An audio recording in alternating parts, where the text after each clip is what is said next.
안녕하세요. 아이언페이스입니다. 이번 10월 들어서 다시 시작이 된 파이 네트워크의 메인넷 지갑으로 KYC 인증이 진행된 코인이 이동하는 메인넷 마이그레이션이 크게 속도를 내고 있습니다. 오늘 드디어 메인넷 마이그레이션 지갑은 약 650만 개를 돌파하였습니다. 2024년 이내에 오픈 메인넷을 진행하고자 하는 파이코어 팀에게 격려와 응원을 보냅니다. 오늘은 파이코어 팀의 메인넷 마이그레이션 업그레이드와 함께 현재까지의 진행 과정을 살펴보고 오픈 메인넷 일정에 대한 예상과 함께 외부 전문가들이 바라보는 메인넷을 갖춘 레이어 1 플랫폼이 장기적인 성장을 위해 필요한 것이 무엇인지에 대해서도 잠시 알아보고자 합니다. 대단히 전문적인 기술 부분은 파이오니어 여러분들 각자의 취향에 따라서 풍부한 자료를 통해서 공부를 진행하시기 바라고, 저는 채굴자 파이오니어가 장기적으로 파일을 보관하는 데 도움이 될 만한 간단한 내용만을 정리해서 공유드리고자 합니다. 오늘 컨텐츠를 통해서 파이 네트워크의 메인넷 이유가 오히려 우리들에게는 왜 더 중요하며 매우 장기적인 관점을 갖고 오랫동안 파이의 플랫폼 생태계와 함께하는 사람들만이 큰 수익을 갖게 될지에 대한 인사이트를 얻게 되시기 바랍니다. 10월 첫 번째 영상을 통해서 저는 파이의 오픈 메인넷을 앞두고 우리가 예상해 볼 수 있는 혹은 반드시 보고 싶은 4가지에 대해서 말씀드린 바 있습니다. 그중 두 번째 안은 제가 해당 자료 발표 약 3일 후에 테스트넷 2가 공식 발표되었고, 현재 파이 블록체인에서 코어팀에 의해서 메인넷으로의 테스트가 진행되고 있습니다. 오늘의 주요 어젠다는 첫 번째 주제였던 메인넷 마이그레이션 속도 업그레이드에 대한 기대였습니다. 자, 그러면 코어팀이 어떤 프로세스로 기술적인 보완을 통해서 지금 현재 어떻게 진행이 되고 있는지 알아보도록 하겠습니다. 드디어 앞에서 말씀드린 대로 메인넷 마이그레이션 지갑이 650만 개를 돌파하였습니다. 아마도 2024년도 들어서는 가장 빠른 속도로 마이그레이션이 진행이 되고 있는 것 같습니다.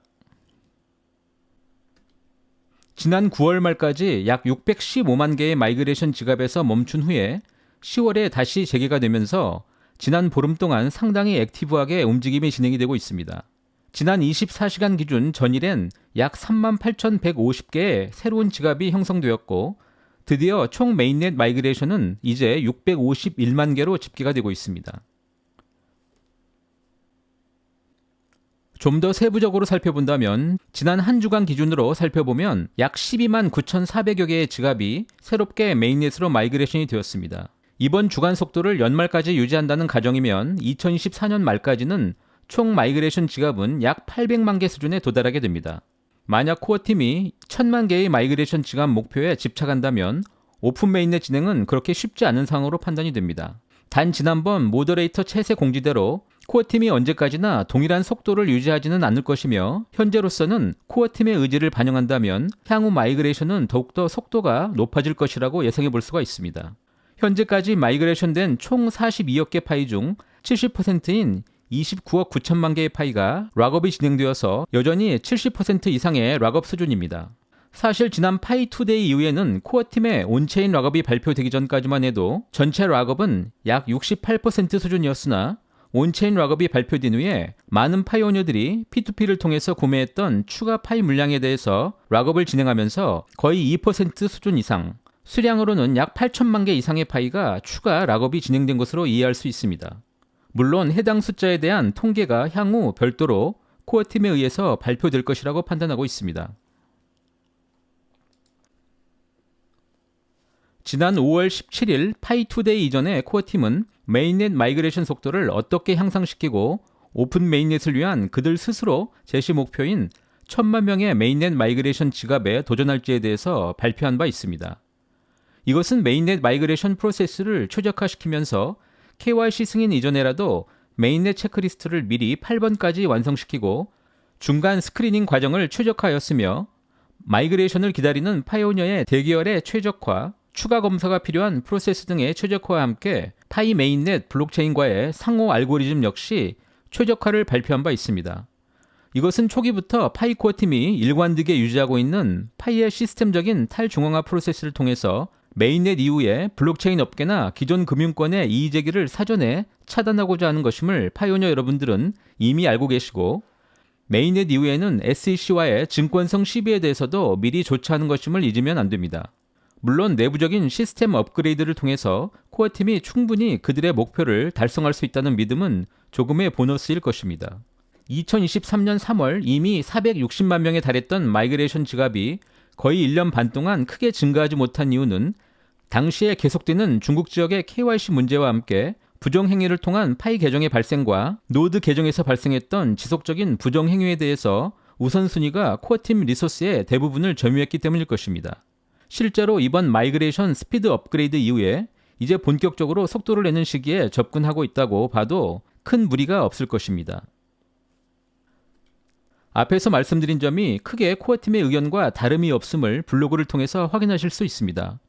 코어팀은 마이그레이션 속도 업그레이드를 위해서 내부적으로 오픈 메인넷을 위해 그들이 가장 주목하고 있는 요소들, 즉 KYC와 마이그레이션, 유틸리티의 생성과 성장, 그리고 커뮤니티의 적극적인 참여라는 요소에 집중하고 있으며 각 부분에 대해서 그들의 리소스를 배분하게 될 것입니다. 이것을 뒷받침하듯 코어팀 내 여러 전담팀이 동시에 마이그레이션이라는 주제에 대해서 작업 중이며 이러한 과정은 여타 프로세스를 방해하지 않도록 세심하게 진행하고 있다는 것입니다. 이미 KYC 인증은 1,500만 명에 가깝게 진행이 되었을 것이라는 것은 우리들은 잘 알고 있기 때문에 일부 코너 케이스 해결을 제외한 대부분의 리소스들은 이제 코어팀은 마이그레이션에 집중하게 될 것이라고 예상해 볼 수가 있습니다. 이러한 이유를 근거로 해서 마이그레이션 속도는 현재보다 계속 속도를 더 높일 수 있을 것이라고 합리적으로 추정해 볼 수도 있습니다. 이번에는 잠시 눈을 돌려서 어제 모더레이터의 파이챗 공지문을 잠시 공유드리고자 합니다.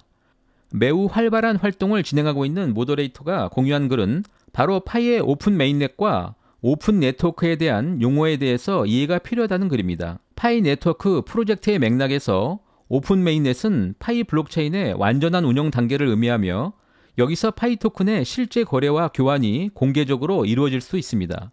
만약 오픈 메인넷이 진행이 되면 이때 파이는 거래소에 상장이 되고 사람들은 제한 없이 파이를 자유롭게 보내고 받고 또 거래할 수도 있습니다. 반면에 오픈 네트워크는 생태계가 완전히 분산화되는 것, 즉 탈중앙화되는 것에 관한 것입니다. 이것은 모든 사람이 중앙 제어 없이 가입하고 상호작용할 수 있으며 개발자들은 파이의 블록체인에서 앱을 빌드할 수 있습니다. 현재 파이는 폐쇄 메인넷의 단계에 있으며 라이브 상태이지만 여전히 제한적이며 특정 활동만 허용이 됩니다. 다만 파이가 오픈 메인넷에 도달하면 완전히 공개되고 전 세계 참여가 가능합니다. 두 용어 모두 파이 네트워크가 완전히 분산되고 사용 가능한 암호화폐로 나아가는 것을 반영합니다. 여기서 우리 파이오너들이 더 깊게 이해할 수 있는 사실 한 가지는 파이가 오픈 메인넷이 진행이 된 후에도 계속 KYC와 노드 시스템을 코어팀이 업그레이드하고 탈중앙화를 해치지 않는 수준의 범위에서는 상당 기간 동안 시스템적으로는 중앙화와 탈중앙화 시스템이 동시에 유지가 될 수도 있겠다는 사실입니다. 제가 드리는 말씀이 기술적인 용어 선택에 문제가 될 수는 있겠지만 파이 시스템의 성장에는 전혀 무리가 없는 체제가 될 것이라는 점은 분명합니다.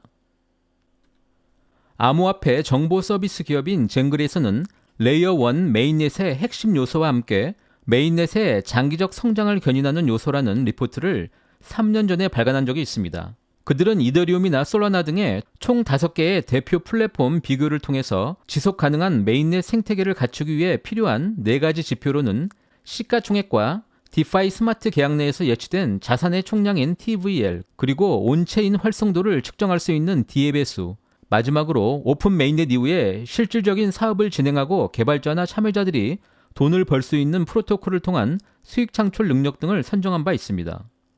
물론 세부적으로는 더 다양한 생태계 내의 인프라나 유틸리티 그리고 디파이 등 여기서 좀 더 블록체인 기술적인 요소 부분을 평가하기도 했습니다.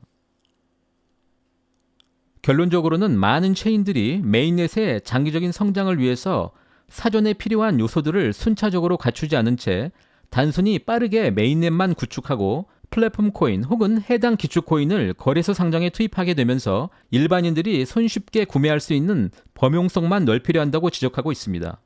비즈니스 모델의 확장이나 토큰 활용성의 확대 측면에서 자체 메인넷 구축은 블록체인에서는 필수적인 것이지만 메인넷의 장기적 생존을 뒷받침할 수 있는 필수적인 생태계는 전혀 갖추지 못하고 오픈만을 진행하는 경우에는 반드시 많은 어려움에 직면하게 될 것이라고 예상하고 있습니다.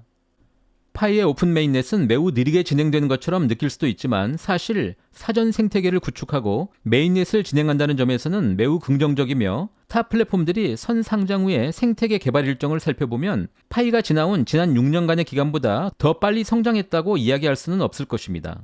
이미 오픈 메인넷에 주사위는 던져졌습니다. 파이 플랫폼이 최고의 웹3 플랫폼으로 탄생할 수 있도록 모두 커뮤니티 활성화를 위해서 참여하시기 바랍니다. 오늘도 멋진 하루 보내시기 바랍니다. 감사합니다.